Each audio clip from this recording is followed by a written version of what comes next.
Hi,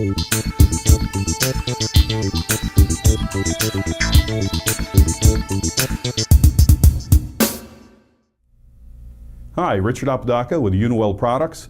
In an earlier video we showed you how to repair aluminum coils. In this video we're going to show you how to join an aluminum tube to a copper tube using Uniweld's UNI4300. Let's get started. We're going to use a copper access valve and with Uniweld's UNI4300 soft solder wire form an O-ring around the copper tube.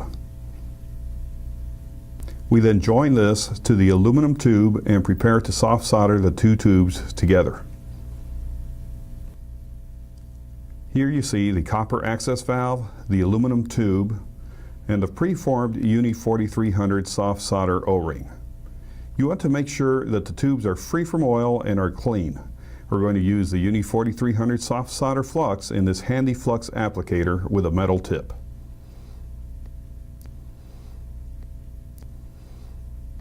Given UNI4300's low application temperature of 500 degrees Fahrenheit, we want to preheat the tubes prior to applying the flux.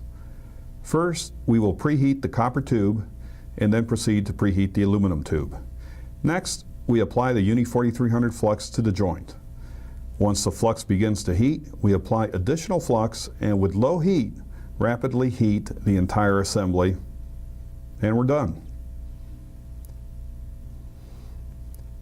We have now soft soldered the copper access valve to the aluminum tube using Uniweld's UNI4300.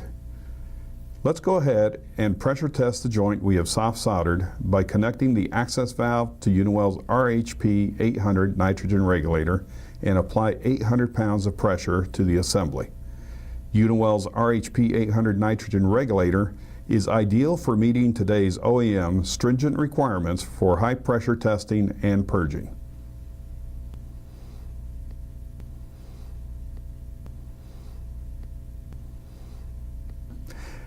To test for leaks at the joint we have soft soldered, we will now submerge it in this tub of water. Using Uniweld's UNI4300, we were able to soft solder an aluminum tube to a copper tube and subjecting it to a pressure of 800 psi without any leaks. Be sure to ask for UNI4300 at your Uniweld authorized distributor. Thank you for watching. I'm Richard with Uniweld, quality tools that go to work with you.